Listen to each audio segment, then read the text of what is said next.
It is over here. So I'm leapfrogging to do watchstones right now. Leapfrogging means, I mean, not really leapfrogging, but I've been basically just buying maps in order to get the unlock for watchstones, for Eda and Exarch watchstones. I've already done the Eda. I did it, not really deathless, I think I used like 3 or 4 portals. So now I'm doing the Exarch. And honestly, it's a bit nerve-wracking, mainly because anything can go wrong. But we'll see. So for the Exarch, damage was good. Problem was dodging his attacks without any mobility. So here we go.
Oh shit.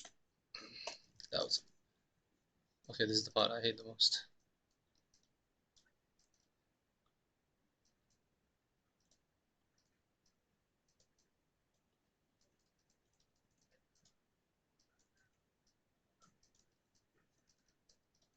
Well, I think this one is not as bad as it's supposed to be. Oh shit, what is it?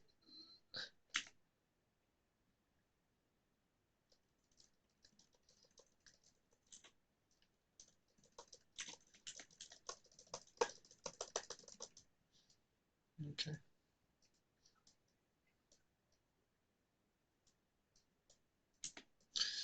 Jesus.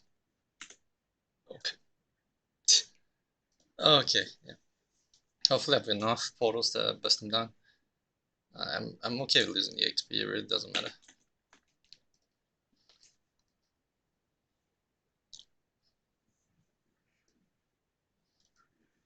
What the? Bro, come on. Okay. Yeah. That's cool.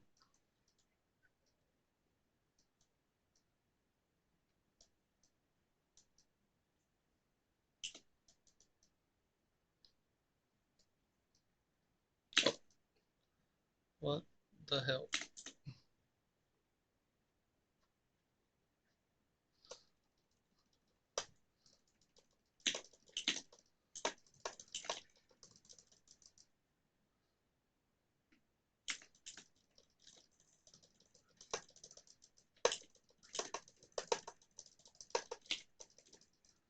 Oh god.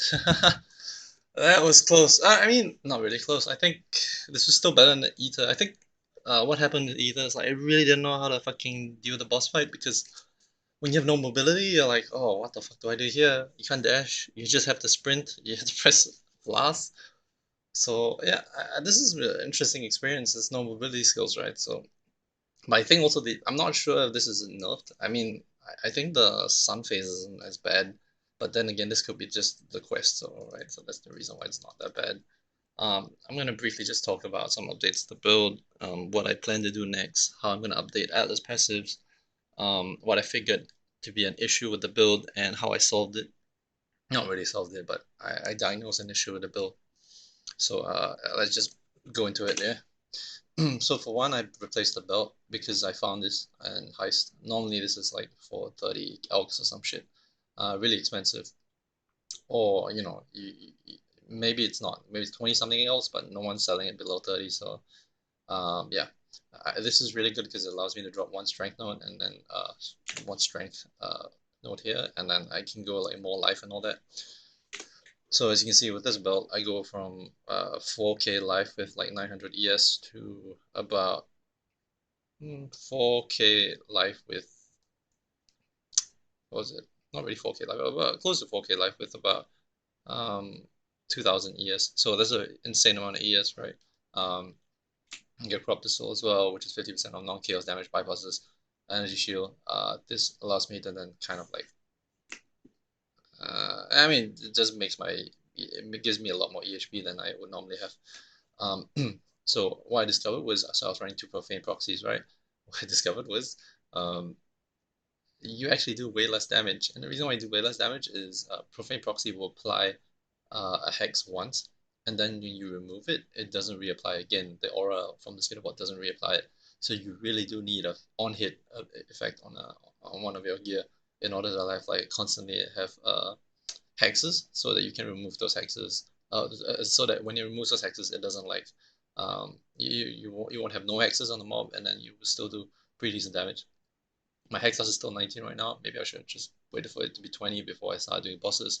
But I think for now, this is a pretty good showcase of how the damage is gonna scale. Because right now, if you look at the pet gems, I need to get this to 21 and then get the quality on the gems, and this will go up to like, I think, another 30% more damage.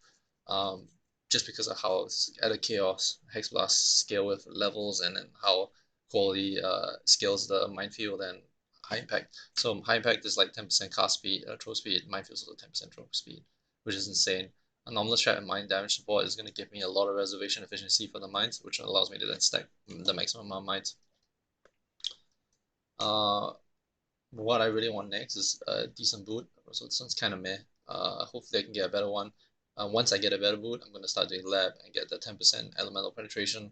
That's going to improve the damage of this even more, the Hex Plus even more, because it's going to pen fire, right? I'm actually trying to get a 6-socketed tripod on right now. Right now I have a non-replica one that is 20 quality. I'm just throwing jewelers at it. Hopefully I get it 6-socketed.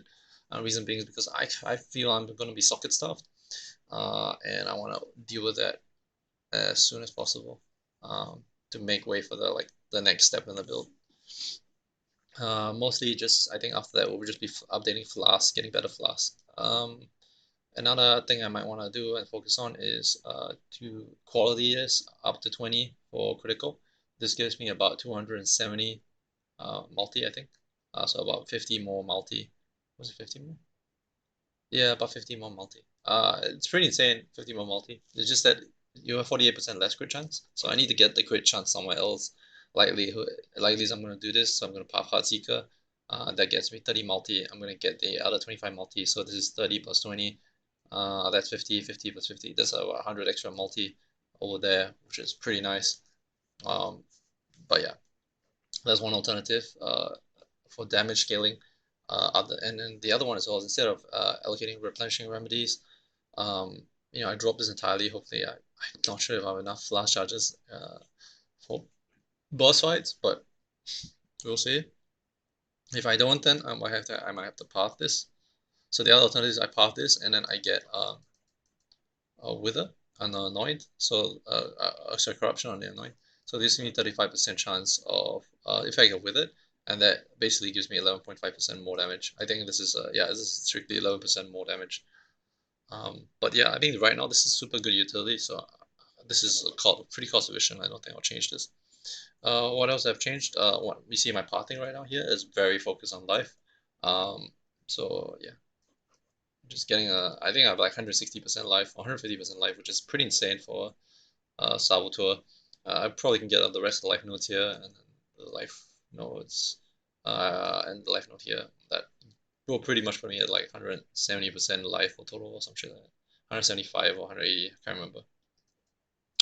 Uh, yeah, so I don't really have stun immunity at the moment because I've dropped the belt. But that's fine because I feel like now this is the approach I'm gonna take. I'm gonna build for one-shot defenses. I basically just stop myself from being one-shot. Anything that one-shots me, I just want to mitigate as much as possible. When it comes to mapping, I don't really have consecutive hits, mainly because I freeze everything from a very long distance away. So if that's the case, then I really don't have to worry too much about stuff like getting stunned or etc. Um, other things I've actually upgraded this. So what I got was I got the withered for 2 seconds on hit if you've cast Despair in the past 10 seconds. This was like 10 elves. It was really cheap. I think right now the minimum is 24. But what this does as well is that it allows me to basically apply wither on my Hexblast, on my mines. So I don't really have to put anything here other than I don't need the spell totem janky shit, right? I can actually get this applied to every I don't have to like preload bosses or anything. So what I'm probably gonna do is I'm just gonna like so fast casting despair life tap and then this will just basically give me max with the stacks. Yeah. Uh what else?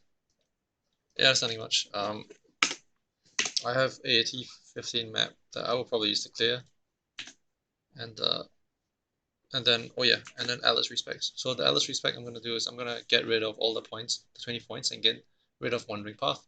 I've discovered this because I talked to a couple of guys on Global. This block nodes are actually insane for Ruthless because Ruthless, your master missions are part of your core pool. So if you drop all these, if you add all these, right, and you drop everything, I'll probably just keep a heist. But if you drop everything, you basically have like a lot more master missions. And then with a lot more master missions, you can like set priorities. So I'll have like Nico and Elva, and basically just run temples and uh, temples and Delph, and those two will give me pretty good map sustain. With that map sustain, and I'll just be able to hopefully sustain 14s, 15s, and 16s. Uh, yeah, that's all there is to it. There's not much there else.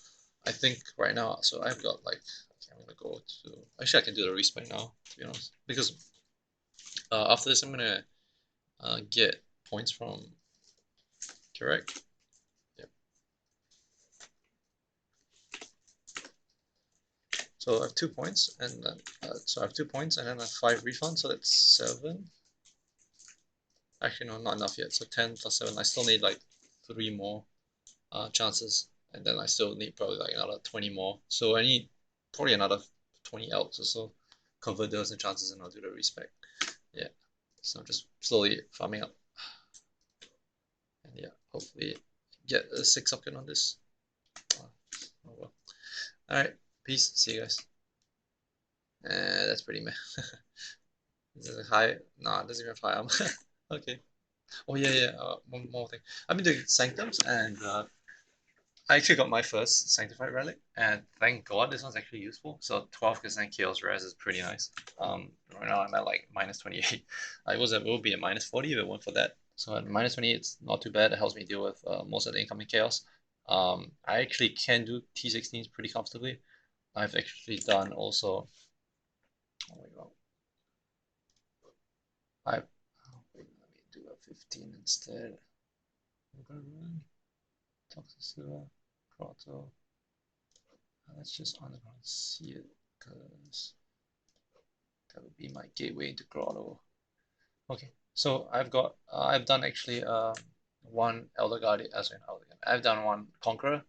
I did actually T16 Conqueror in order to get my Eater, and then I did a normal Graveyard without any Conqueror or boss to do my Exarch. Those are expensive. I think I was lucky in the sense for the Conqueror map, because Conqueror maps tend to be difficult to do, so most people just sell them cheap. I sold it for like I bought it for like 5 elks. Yeah, and then the other one I bought for like 5.5. So I paid more for non-Conqueror map. Can you imagine that? Just because how difficult Conqueror maps are. The Veritani fight wasn't very difficult either. I didn't die at all. It just took a bit of time because I think the map was I think no exposure or some shit.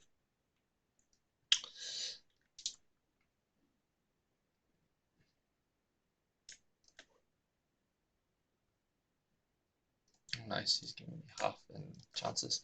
More chances means more respect. All right, that's all that's there. I'm gonna help my wife take care of the kid. Hey, peace.